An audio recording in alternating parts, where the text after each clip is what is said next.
¿Qué hace grande un técnico? ¿Los títulos, la longevidad o dejar huella en cada uno de los clubes en el cual va?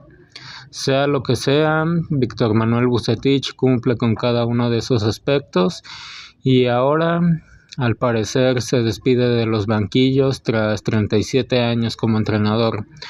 Un recorrido lleno de historia, títulos y momentos memorables que marcaron el fútbol mexicano. En el Mundo MX revivimos la trayectoria completa del Rey Midas, desde sus primeros pasos hasta su adiós posiblemente definitivo.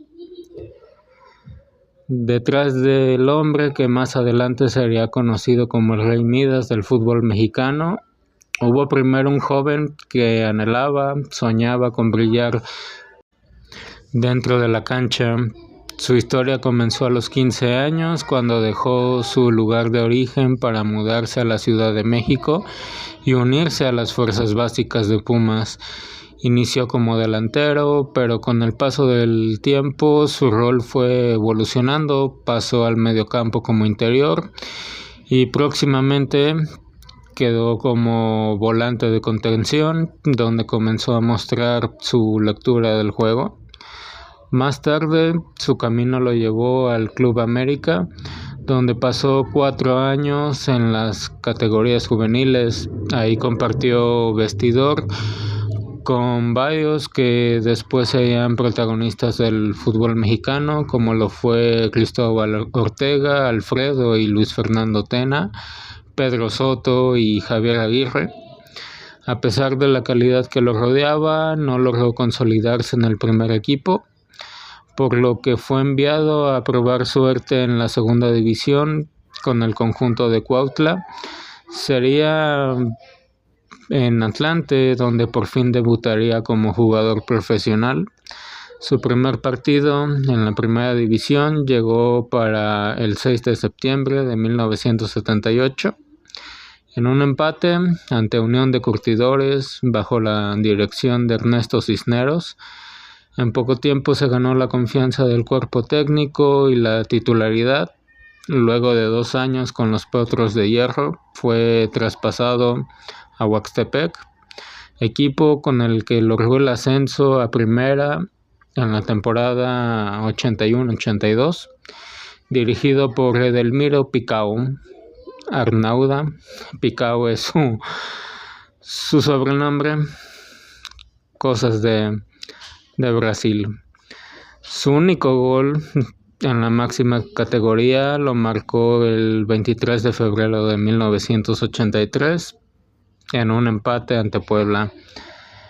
En total jugó 108 partidos en primera división. Si bien su carrera como futbolista no fue de grandes reflectores, no fue nada del otro mundo, sí le permitió entender el juego desde dentro. Se retiró joven a los 28 años tras una cirugía de apendicitis que mermó su continuidad. Sin saberlo aún, su verdadera leyenda apenas comenzaba, pero ya no en la cancha, sino desde los banquillos. Sus primeros pasos como entrenador los dio con Potros Neza, filial del Atlante, en la temporada 88-89.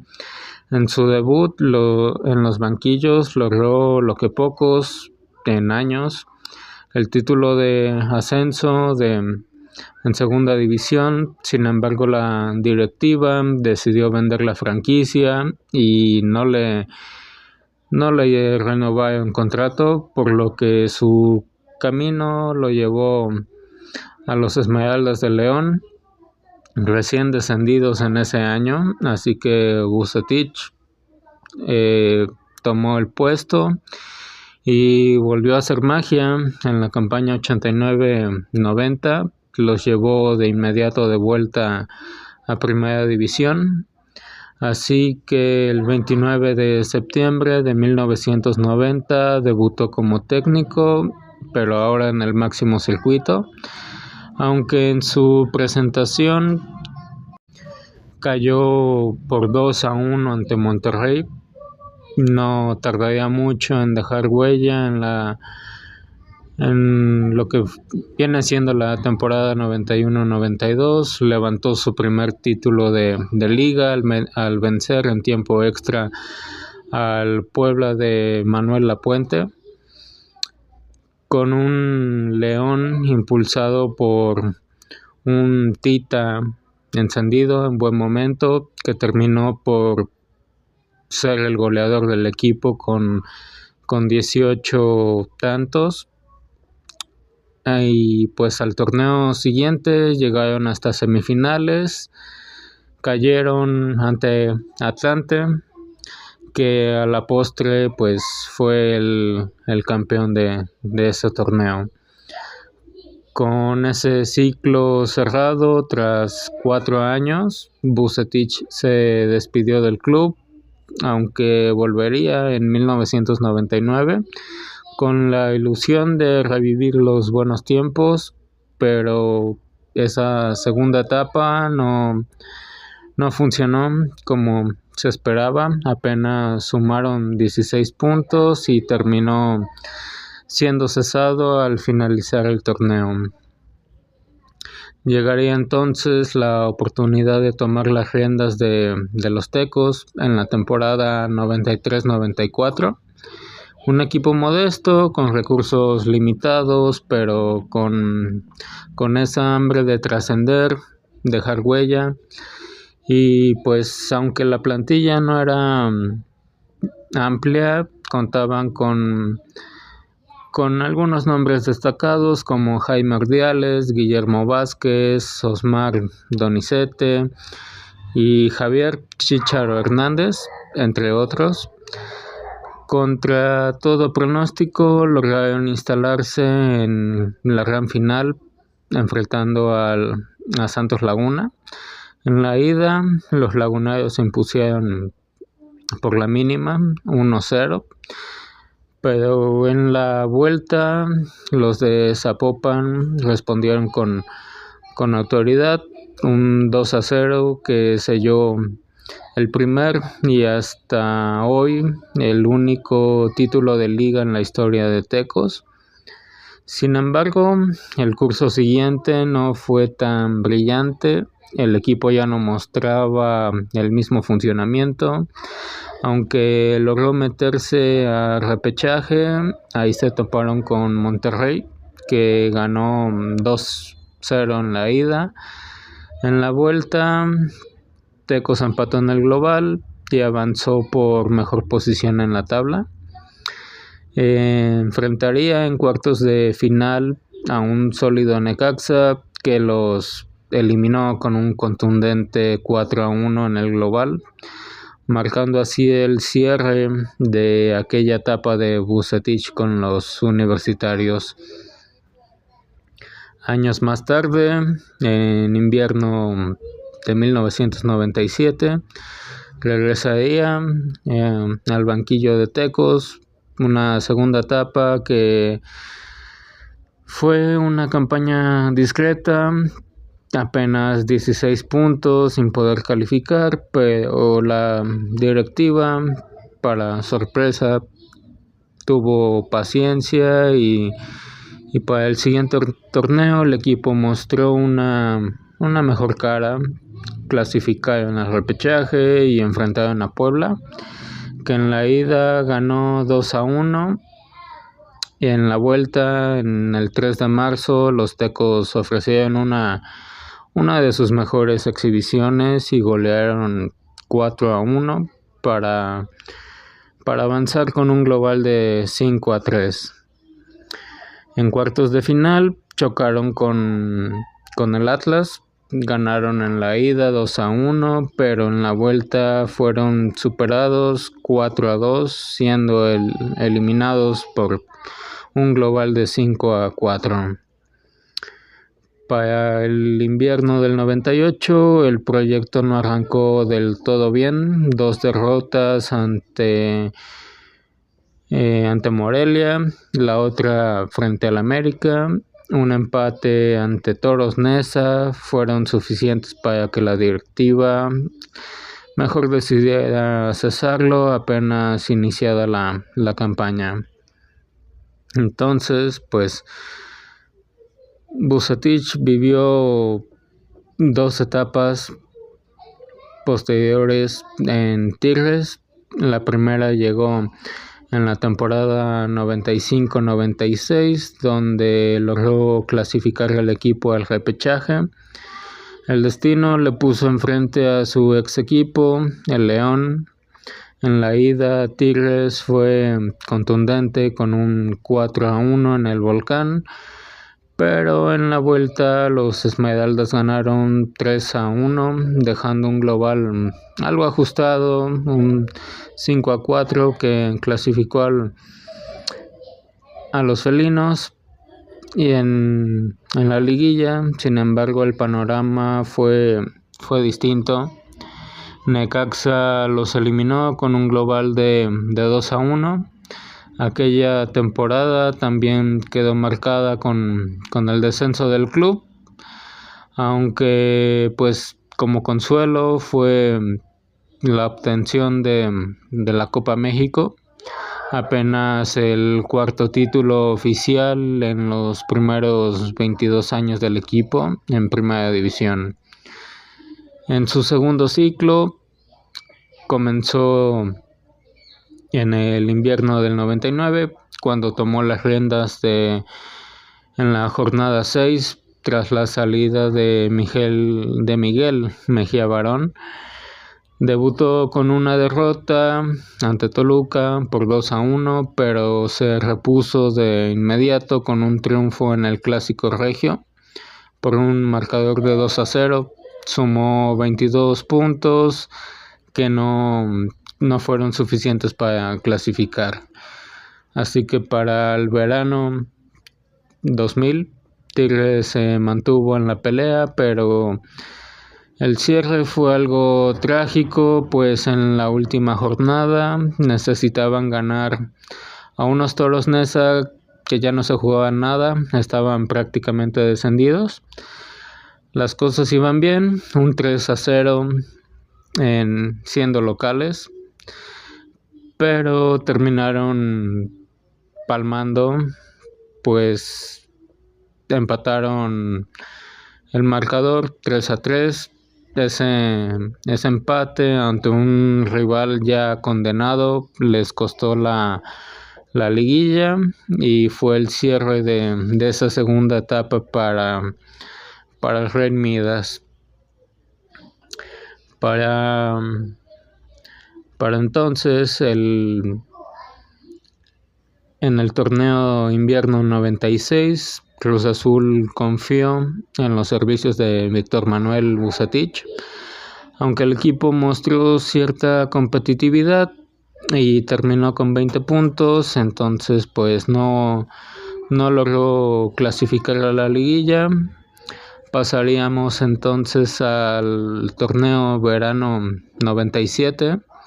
Se reforzaron en defensa, sumando a 2 jugadores con experiencia internacional: el uruguayo José Herrera, con pasado en Europa, lo que viene siendo Cagliari y Atalanta de la liga italiana, y el peruano Percy Olivares, un lateral izquierdo que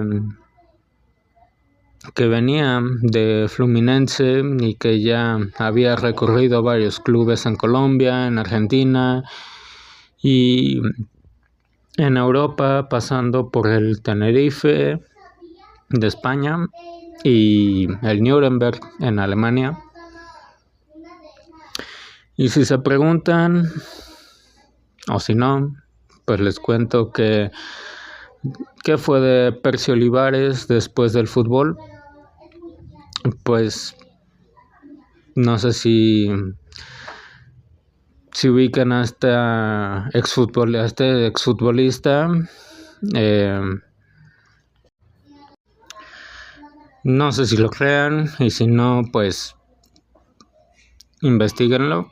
Yo lo hice, pero pues bueno, Un año después de colgar los botines, en 2008 decidió probar suerte como celebridad de reality shows y participó en Bailando por un Sueño, y al parecer le gustó tanto el show que al año siguiente apareció en el show de los sueños.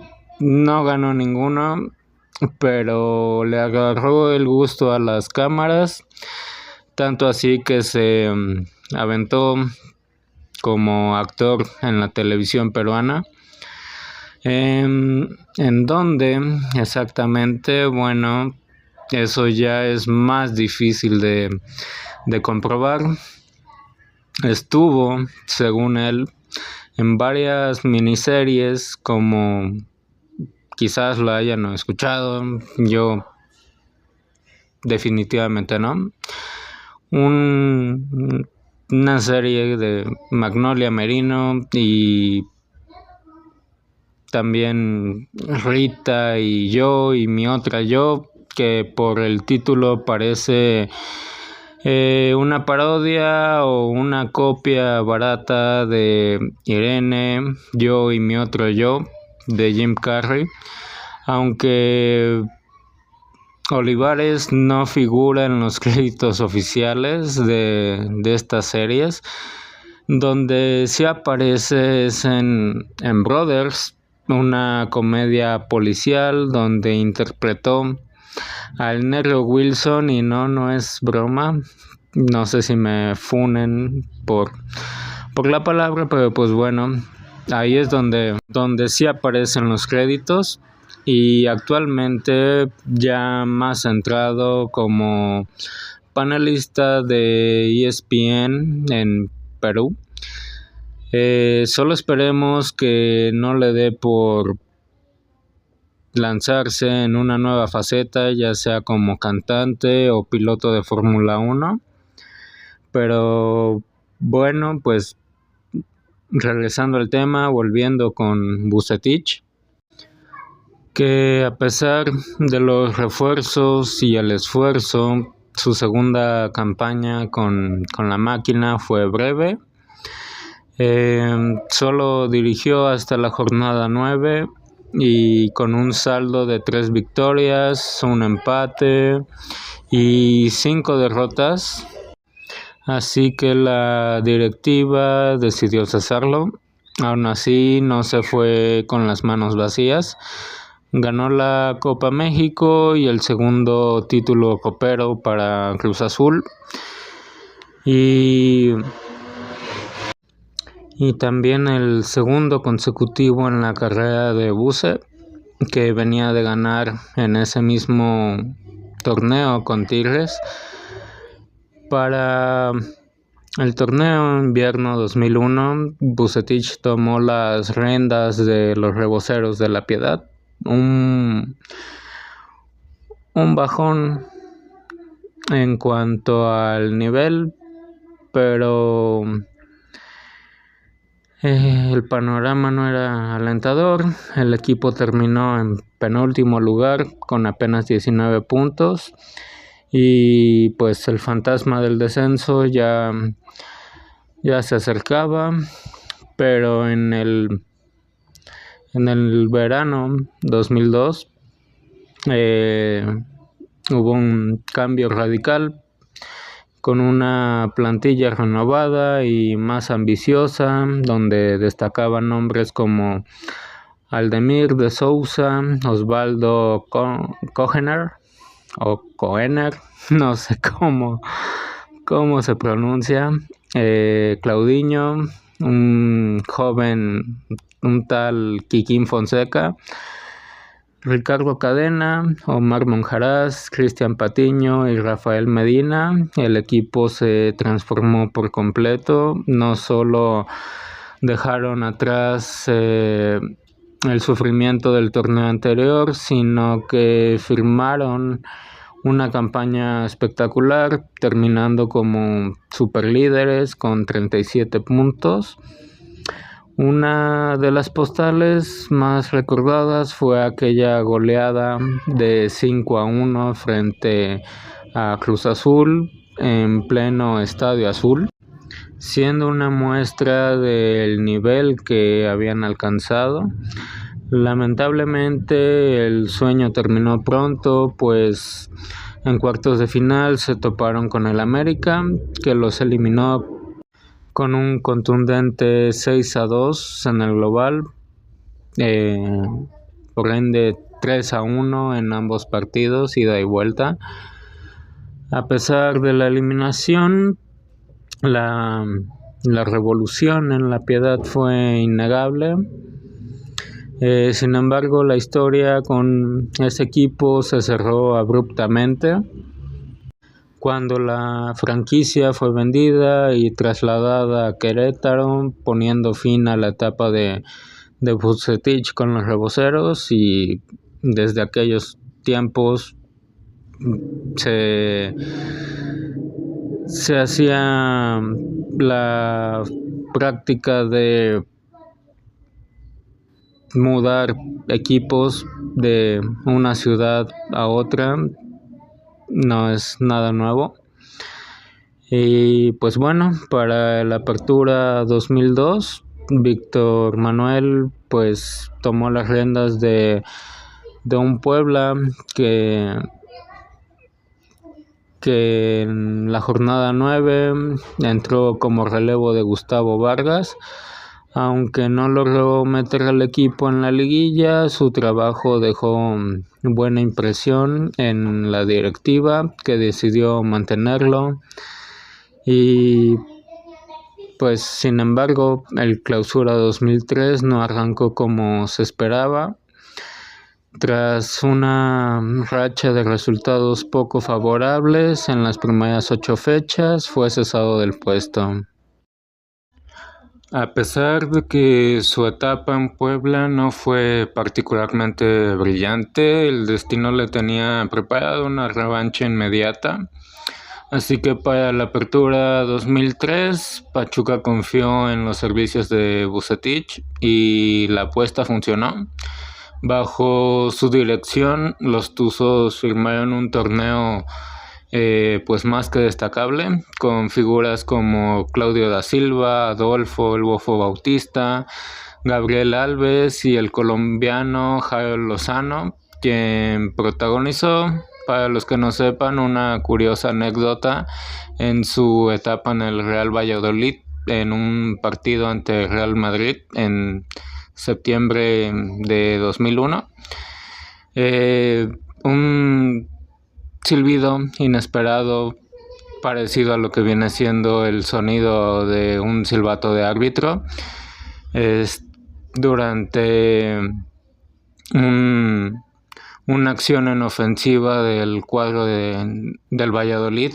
Los jugadores del Real Madrid creyeron que el árbitro había señalado falta, cuando no fue así. Confundió por completo a los jugadores del Real Madrid y la jugada terminó en gol para el Real Valladolid. En su momento, Lozano negó haber sido el autor del silbido, señalando que en el estadio, pues con más de 90,000 personas, cualquiera pudo haber hecho el sonido. Pero años después, ya retirado, confesó entre risas que él había sido el culpable de esa situación. Volviendo a Vucetich, aquel buen grupo de jugadores le permitió llegar a la final y coronarse campeón tras vencer por 3-2 en el global a Tigres. Para el Clausura 2004 la historia fue diferente. Pachuca apenas alcanzó el repechaje, donde fue eliminado de manera contundente por Cruz Azul con un 4-1 que sentenció su salida del club. En el Clausura 2005, Vucetich tomó las riendas de un Veracruz a partir de la jornada 8. reemplazando a Wilson Graniolati, aunque intentó enderezar el rumbo. El equipo apenas sumó 14 puntos en total, pues, y de los cuales 10 puntos fueron bajo el mando de Vucetich. Entonces pues sí hubo un ligero cambio, pero pues al final del torneo fue cesado por los pobres resultados. A pesar de ese tropiezo, Veracruz volvieron a confiar en él. Tan solo un año después, en el Clausura 2006, volvió otra vez a mitad de un torneo, sustituyendo ahora a Emilio Gallegos en la misma jornada 8. Pero pues la historia se repitió, los resultados no mejoraron y nuevamente terminó siendo despedido Vucetich. Sin embargo, su vínculo con el club no se rompió del todo, se mantuvo ligado como parte del cuerpo directivo, y en la Apertura 2006 tuvo una tercera etapa frente al equipo. Esta vez apenas duró 6 jornadas en el puesto, con un saldo de 2 victorias, un empate y 3 derrotas, antes de cerrar de manera definitiva el capítulo con los escualos. Para el Clausura 2007 recibió una nueva oportunidad al tomar las riendas de Jaguares de Chiapas. Tras la destitución de Eduardo de la Torre, el torneo ya estaba en marcha cuando llegó, incorporándose en la jornada 6. Su etapa con el equipo dejó un balance discreto con 4 victorias, 3 empates y 5 derrotas. Para el siguiente torneo las cosas pues no mejoraron y fue cesado apenas en la jornada 7. Después de esa experiencia, el Rey Midas optó por alejarse temporalmente de los banquillos, tomándose un tiempo como analista y comentarista en las transmisiones en los partidos de local, tanto de Monterrey como de Tigres. Después de ese breve descanso en los banquillos, Vucetich volvió para el 2009. Monterrey buscaba técnico y tras no concretar la llegada de Ricardo Lavolpe, decidieron confiar en Vucetich para el torneo Clausura de ese mismo año. Aunque asumió el cargo apenas una semana antes de que arrancara el torneo, alcanzó a dirigir y ganar un partido amistoso de pretemporada contra San Luis, lo que de cierto modo fue una buena señal. El equipo arrancó con buen ritmo, siendo protagonista las primeras 6 jornadas. Sin embargo, pues hacia el cierre de torneo hubo una ligera caída en cuanto al rendimiento. Aún así terminaron en 4º lugar general y clasificando a liguilla, donde fueron eliminados en cuartos de final por Puebla, en una de esas sorpresas que solo el fútbol mexicano sabe dar. Pese a la eliminación, lograron conseguir el pase a la Copa Sudamericana, aunque no terminaban por no jugarla debido a que ya en estos momentos había conflictos entre CONCACAF y la CONMEBOL. Entonces pues pasó el siguiente torneo. Monterrey llegó a la final ante Cruz Azul, ganaron por 4-3 como locales, y luego para el partido de vuelta en el Estadio Azul se impusieron por 2-1, así quedando campeones del fútbol mexicano una vez más. Poco después ganaron la Interliga y aseguraron un lugar en la Copa Libertadores. Y inició el torneo 2010, bicentenario. El equipo de Vucetich fue un equipo bien organizado, terminaron como superlíderes con 10 triunfos, 6 empates y tan solo una derrota. Pero en liguilla volvieron a tropezar en cuartos de final, esta vez contra Pachuca. Mientras tanto, en la Libertadores mostraron un buen fútbol, pero no pudieron avanzar más allá de la fase de grupos. Tras el Mundial de Sudáfrica 2010, su nombre sonó fuerte para tomar las riendas de la selección mexicana. Sin embargo, él mismo decidió hacerse a un lado, bajando su candidatura y mencionando únicamente que era por razones personales. Y fue, creo que más bien su compromiso tanto con la afición, el equipo de Monterrey. Sabía que podía mejorar lo que ya hasta el momento había logrado, así que para la apertura 2010 trajo refuerzos de peso. Volvió de Europa Humberto Suazo y Ricardo Osorio. Se sumaron a una base sólida que ya había en el plantel, como Aldo de Nigris, Osvaldo Martínez, Walter Ayoví y Nery Cardoso. Y así tuvo un arranque impresionante de 13 fechas invicto hasta caer ante un Cruz Azul en jornada 14. Cerraron con 3 derrotas y una victoria al final del torneo, terminando así como segundos en la tabla general. Para la liguilla se volvió a topar con Pachuca, pero esta vez no hubo sorpresas, empataron en el global 4-4 y avanzaron a semifinales por la posición en la tabla. Y ya en semifinales se eliminaron a Pumas y para la final se midieron ante Santos, donde perdieron 3-2 en la ida en Torreón. Pero para la vuelta, en una noche estelar de Humberto Suazo, remontaron con un 3-0 en casa y levantaron el cuarto título en la historia del club. Con el título de Apertura de 2010, Monterrey se ganó el derecho de participar en la Liga de Campeones de CONCACAF.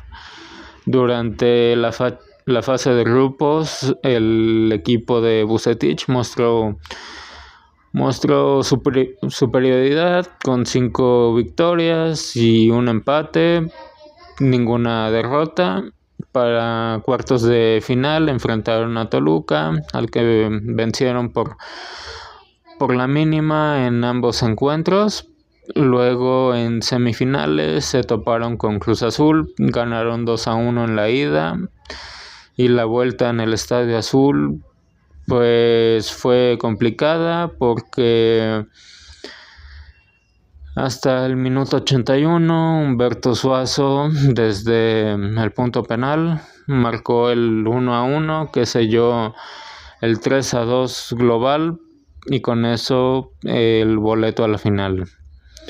Ahí esperaba el Real Salt Lake, que en la ida como local igualaron en el marcador con un 2-2, lo que obligaba a Rayados a sacar una victoria como visitantes. Un panorama pues en su contra, pues tanto en minoría con la afición y pues aún así contra todo pronóstico y con, como repito, un ambiente adverso, en una combinación entre Sergio Santana y Suazo terminó con el gol del triunfo. Con eso Monterrey se coronaba campeón de CONCACAF por primera vez y Vucetich sumaba su primer título internacional y el número 11 en su carrera, y con esto también les abrió la puerta al Mundial de Clubes que se haría en Japón. Pero antes de eso, para el torneo Clausura 2011, Monterrey en liga no estuvo muy bien, alcanzó a entrar a liguilla, pero en cuartos de final fue eliminado por Pumas, y en la apertura ni siquiera lograron su clasificación a liguilla. Y como si eso no fuera suficiente, su eterno rival Tigres rompió una sequía de casi 3 décadas sin levantar un título de liga.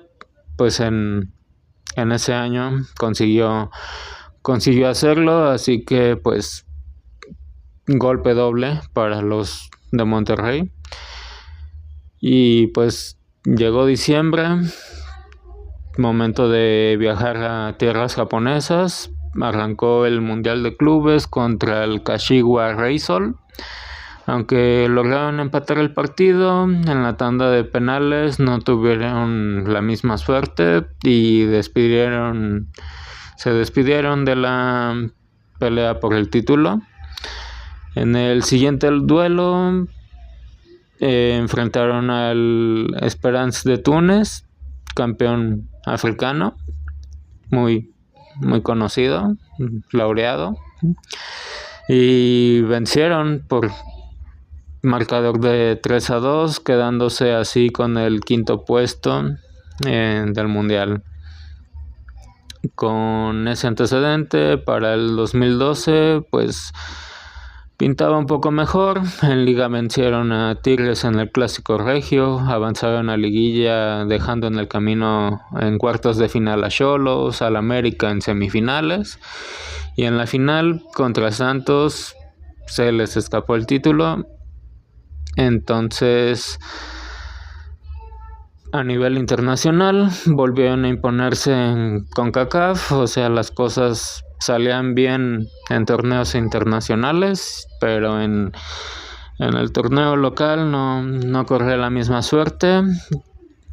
Y bueno, aunque el funcionamiento en fase de grupos no fue tan brillante en la CONCACAF, consiguieron llegar a la final y conseguir el título, y con eso vendría un nuevo pase para el Mundial de Clubes.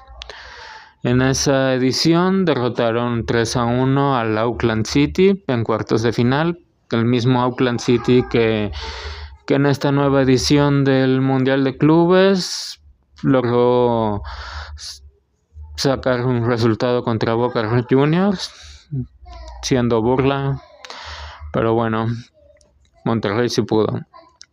En semifinales cayeron ante el Chelsea 3-1, pero se despidieron con una victoria de 2-0 frente al Al-Ahly de Egipto, y así asegurar el tercer lugar. En ese momento era la mejor posición lograda por un equipo mexicano en la historia del torneo. El 2013 no fue bueno en la liga, pero en CONCACAF, repito, las cosas seguían imponiéndose de manera fácil. Pasaron la fase de grupos con paso perfecto, eliminaron a Xelajú de Guatemala en cuartos de final con un global de 4-2. En semifinales les tocó Los Ángeles Galaxy, que llegaba como líder de la MLS y con figuras en su plantilla como Landon Donovan y David Beckham. Aún así, Monterrey se impuso 2-1 en la ida y para la vuelta un 1-0 para sentenciar. Y ya en la final, contra un viejo conocido en la liga, su coco en ese entonces, Santos Laguna, la ida en Torreón terminó sin goles, y para la vuelta los de Torreón se fueron arriba en el marcador 2-0. Parecía que la historia se iba a volver a repetir, pero Rayados de Monterrey reaccionó como solo los grandes saben hacerlo, y en media hora armaron una remontada espectacular para terminar ganando por 4-2 y conquistar su tercer título internacional. Vucetich, como siempre, pues agrandando su leyenda y su palmarés. Sin embargo, para la apertura 2013 la historia empezó a cambiar. Hubo bastantes movimientos en el plantel. Se fue Aldo de Nigris, llegó Dorlan Pavón y se fue casi de inmediato. Los resultados tampoco acompañaron. En 7 jornadas apenas sumaron una victoria, 3 empates y 3 derrotas. Y con esto, pues la directiva no se lo pensó, no esperó ni dio voto de confianza, y simplemente pareciera que no hubiera un respaldo para Vucetich con todo lo que ya había conseguido, y decidió cesarlo. Fue entonces para septiembre de 2013 que Víctor Manuel finalmente le llegó la oportunidad de tomar las riendas de la selección mexicana. La situación pues no podía ser más crítica. El equipo atravesaba una, pues a mi parecer, de las peores crisis futbolísticas en años a nivel selección, pues en plena recta final del hexagonal para asistir al Mundial de Brasil. Vucetich asumió el cargo tras el breve interinato de Luis Fernando Tena y tuvo apenas 2 partidos para intentar enderezar el rumbo. El primero fue en octubre frente a Panamá. México logró un triunfo agónico in extremis por un 2-1 que mantuvo pues viva la esperanza, pero en el siguiente partido, enfrentando a Costa Rica, pues el resultado fue 2-1, pero esta vez en contra, y con esto desató pues la presión mediática que en aquel entonces estaba al más mínimo error. Era una olla de presión que no tardaba en ceder, y si bien el boleto al mundial todavía pues era alcanzable vía repechaje, el ambiente era hostil, el juego del equipo pues no convencía del todo, las decisiones de Vucetich sobre sus convocatorias pues se cuestionaban en todo sentido, y apenas un mes después de su llegada, en 17 de octubre, fue destituido del cargo. Peores técnicos tuvieron más oportunidades que él, y en su lugar pues la federación nombró a Miguel Herrera, que en ese entonces venía con su historial con América de lograrlo todo. Entonces también como que buscaban el mínimo error con Vucetich para darle entrada a Miguel Herrera, quien a final de cuentas se encargó de los partidos de repechaje ante Nueva Zelanda, y pues ya saben la historia. Finalmente México logró la clasificación, pero la etapa de Vucetich en el banquillo pues quedó marcada como una de las más breves y complicadas de su carrera. Yo creo que para la trayectoria que en ese momento llevaba, pues merecía un poco más de confianza, más de respeto. No estábamos hablando de un técnico improvisado, y no, sin más, decidieron cortar su proyecto, pero pues para un técnico como él las oportunidades sobraban ya. En febrero de 2015 volvía a los banquillos de Liga MX. Su destino, Querétaro, tomó el cargo a la mitad del Clausura 2015, reemplazando a Nacho Ambriz. Y lo que sucedería a partir de ese momento parecía pues sacado de una historia increíble, pues contra todo pronóstico llevó a los Gallos Blancos hasta su primera final de liga en toda su historia. En su camino eliminó a Veracruz en cuartos de final en un apretado 4-3 como marcador global. Y luego en semifinales a Pachuca empató 2-2, pero avanzó por mejor posición en la tabla. Ya en la final el rival era Santos Laguna. Y ahí el golpe de realidad tal vez fue bastante duro, pues tan solo en la ida fue goleado por 5-0. Y pues prácticamente ya sin opciones para el partido de vuelta, pero aún así el equipo tenía que mostrar orgullo, dignidad, y lo hizo. Ganó 3-0 y pues obviamente no fue lo suficiente, pero aún con el global de 5-3 fue un digno subcampeón, nada que reprocharle. Y con ese subcampeonato pues lograron un boleto a la Liga de Campeones de CONCACAF. Y pues bueno, el siguiente torneo fue un poco menos brillante. No lograron clasificar a la liguilla, aunque en la CONCA Champions hubo destellos, como una contundente victoria por 8-0 sobre los verdes de Belice, potencia en Belice. Yo sinceramente sigo su trayectoria semana tras semana, fiel seguidor de la Liga de Belice.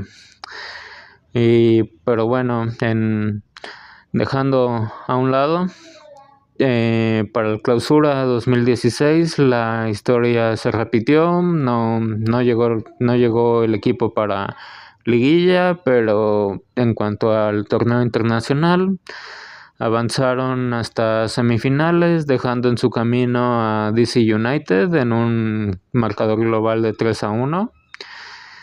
Ya quisiera el actual Querétaro haber ganado por lo menos un partido del Mundial de Clubes, mejor dicho, de la Leagues Cup. Pero bueno, repito, le ganaron al DC United, pasaron a semifinales, donde terminarían su sueño, pues se enfrentaron a Tigres con un global en contra de 2-0. Y hasta ahí su participación, pero pues ya bastante mérito haber llegado a esas semifinales. Para la apertura 2016 las cosas en liga no mejoraron, solo 20 puntos, y tras una racha de 4 partidos sin anotar y una derrota ante Chivas por marcador mínimo, la directiva decidió cesar a Víctor Manuel en enero de 2017. Pero sin embargo, antes de irse, pues dejó un trofeo en la vitrina para Gallos, la Copa MX, ganada precisamente ante Chivas. Fue premio de consuelo tras aquella final de liga que no se pudo concretar ante Santos. Y pues los altibajos en el torneo local, pero pues al menos cerró esa etapa con una pequeña alegría para la afición. Pero pues la historia con Gallos aún no terminaba. En febrero de 2019, Vucetich volvió al ser destituido Rafael Puente Jr. Entonces, en ese entonces el equipo estaba sumido en la parte del fondo de la tabla y anímicamente pues por los suelos. Su llegada fue un respiro, evitó un arranque histórico negativo con una victoria de 3-0 sobre Morelia.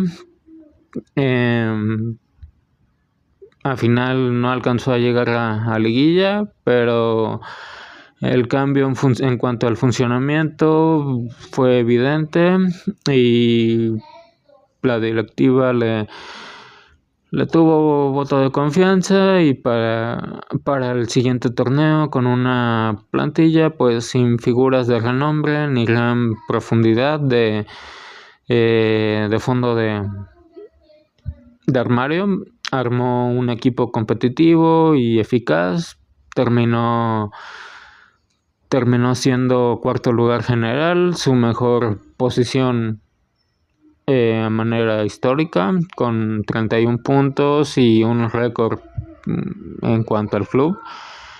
Clasificó a liguilla con altas expectativas, pero en cuartos de final Necaxa les bajó el telón de la ilusión con un global de 6-2. Aún así, la campaña fue memorable, digna para recordar. Para 2020, Vucetich se alejaría nuevamente del equipo. La directiva decidió vender al club, hacer cambios profundos en cuanto a estructura y no hubo coincidencias, no hubo pues en cuanto a su planteamiento de la directiva con lo que planeaba Vucetich, no hubo pues un acuerdo, una visión en común y pues por diferencias con los nuevos dueños mejor decidió retirarse, dejando atrás uno pues de los proyectos más dignos que se ha visto en la historia de Querétaro. Y si me permiten hacer un pequeño paréntesis, aunque Querétaro no culminó su historia con un título, quedándose a nada. A mí me sigue pues pareciendo, salvando las diferencias que son abismales, pero en caso de que hubiera obtenido ese título de liga, pues sería como un tipo historia de Cenicienta como lo hizo el Leicester en Inglaterra. Querétaro siendo un equipo similar, pues sin gran presupuesto, sin tanta historia en cuanto a títulos, en cuanto a ser el protagonista, en tener jugadores que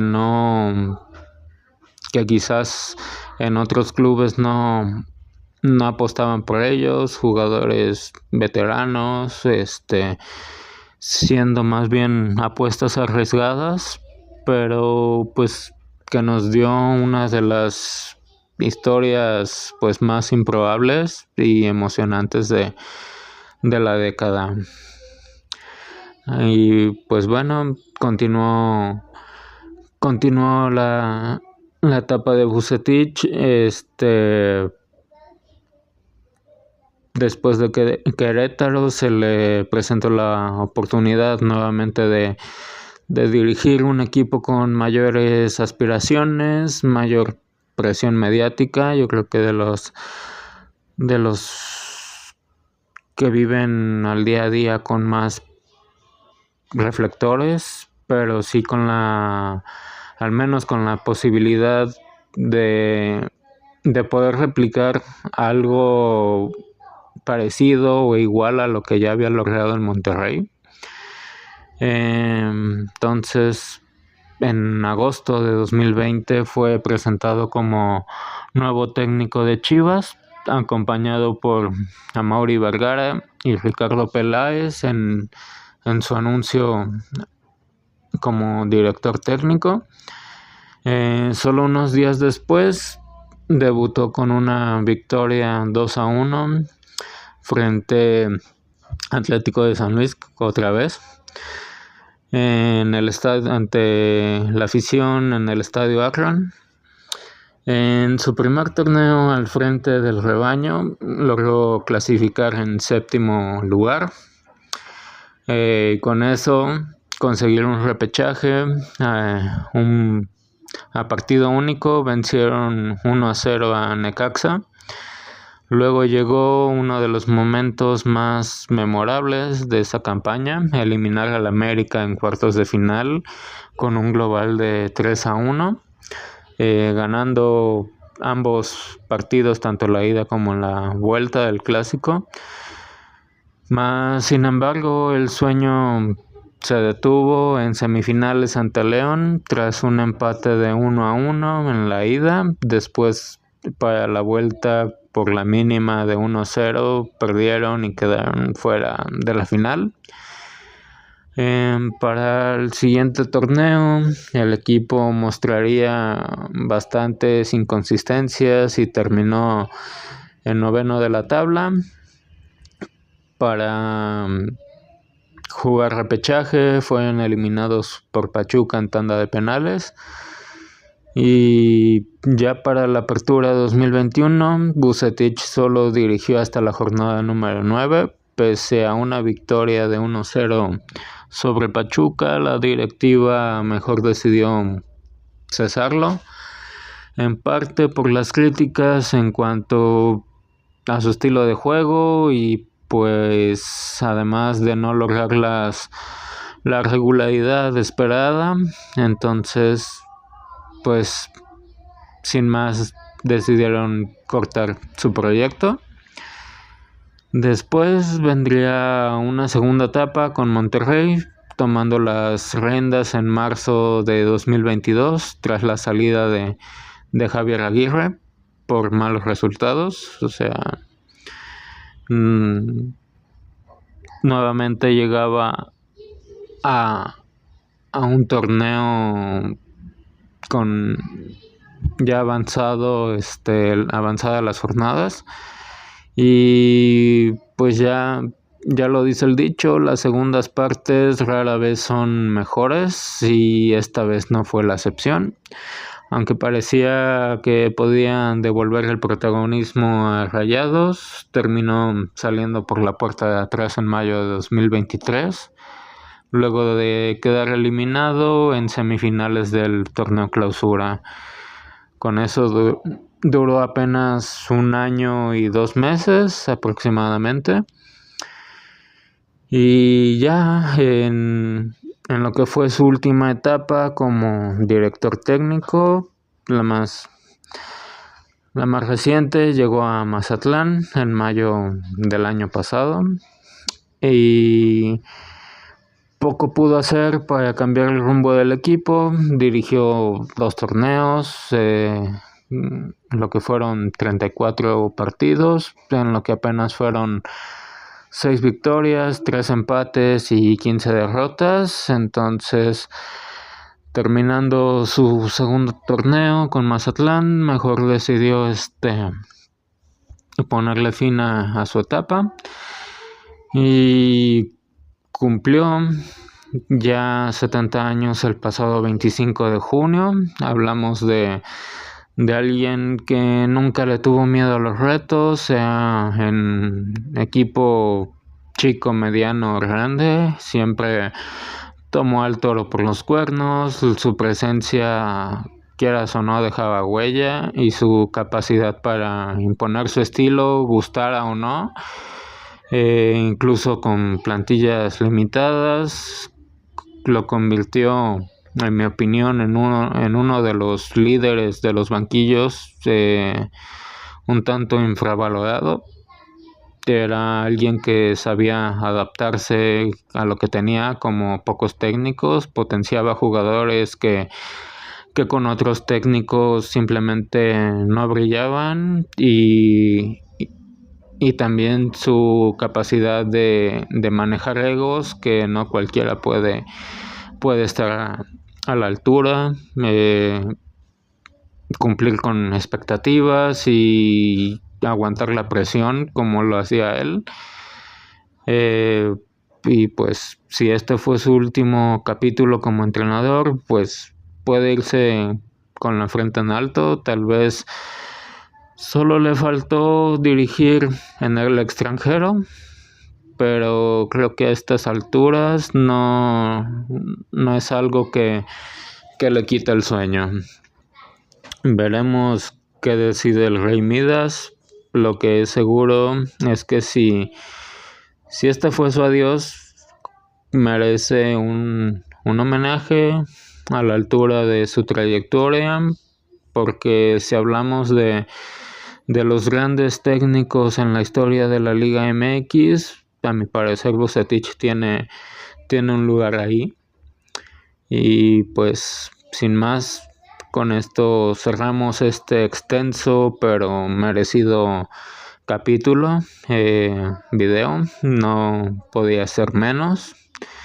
Déjenme su opinión en los comentarios. Cuenten si tienen alguna anécdota, recuerdo, fotografía con Víctor Manuel.